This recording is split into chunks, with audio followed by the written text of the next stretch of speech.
Hai, untuk para dokter di seluruh Indonesia, terutama dokter estetik, dokter anti-aging, spesialis kulit. Kita hari ini akan membahas mengenai laser CO2 yang mana sudah lama digunakan sebagai laser untuk memperbaiki bagian epidermis dan bagian dermis daripada kulit. CO2 laser atau laser CO2 itu adalah laser dengan memiliki panjang gelombang 10.600 nanometer yang mempunyai koefisiensi yang tinggi terhadap air.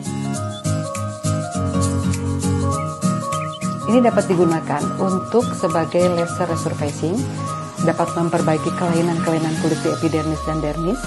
Tentunya dia dapat mengatasi juga kelainan berupa scar, pori besar, untuk juga mengalami yang stretch mark, itu dapat digunakan dengan laser ini sebagai resurfacing kulit. Untuk membedakan laser CO2 dengan erbium, kita ketahui bahwa erbium itu mempunyai laser yang sifatnya ablatif dan non-ablatif. Sedangkan laser CO2 tentunya adalah ablatif. Jadi kita harus membandingkan tentunya dengan ablatif yang ablatif.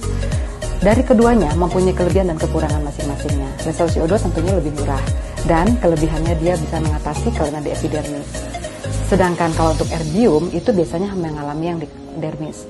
Jadi bisa buat stretch mark, buat wrinkle, buat spori, dan juga buat scar. Demikian pula dengan laser CO2.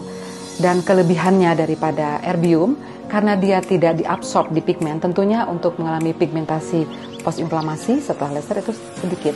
Tetapi laser CO2 pun cukup aman untuk mengatasi, asal kita betul-betul tepat menggunakan dengan parameter yang tepat, cara yang tepat, hasilnya pun akan baik.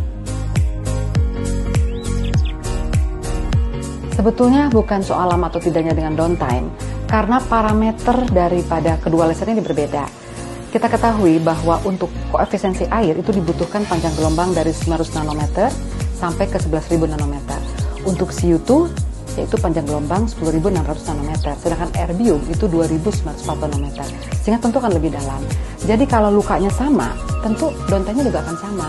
Yang penting kita melihat parameternya dan juga bagaimana kita nanti melakukan edukasi pada pasien setelah tindakan. Itu yang paling penting kita harus lakukan.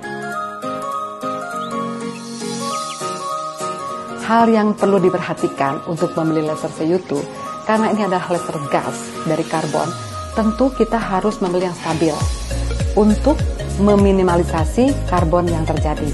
Dan kedua, kita juga harus melihat bagaimana diameternya. Kita harus lihat spot size-nya. Kalau semakin kecil tuh kita harus tes dengan melihat dengan ukuran pada kertas. Karena spot size yang kecil tentu akan lebih baik untuk laser ini, karena ablatif lasernya. Dan tentunya power yang kita gunakan harus sesuai dengan yang dibutuhkan. Jangan sampai melebihi yang tidak sesuai yang dibutuhkan. Kita harus mendiagnosis pasiennya dulu, apa yang dibutuhkan oleh pasien, kita bisa mengatur powernya. Pada treatment dengan laser CO2, kita harus memperhatikan bagaimana pre dan post treatmentnya. Jadi pada pre-treatment, kita harus mendiagnosis pasien kebutuhannya seperti apa, dan juga pada waktu post-treatment, kita harus melihat keadaan pasiennya. Yang penting kita harus melihat parameternya, karena kita harus melihat parameter itu penting, kalau tidak akan menjadi fatal.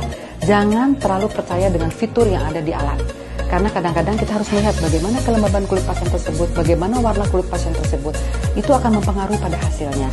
Tentunya akan setiap orang akan berbeda. Jadi ingat sekali lagi, pada dokter yang menggunakan laser CO2 harus melihat bagaimana diagnosis pasien itu yang akan kita lakukan, dan jangan terlalu percaya dengan apa yang ada di dalam alat tersebut. Jadi kita harus lihat kelembaban kulit pasien tersebut dan juga warna kulit, karena itu mempengaruhi hasilnya yang optimal.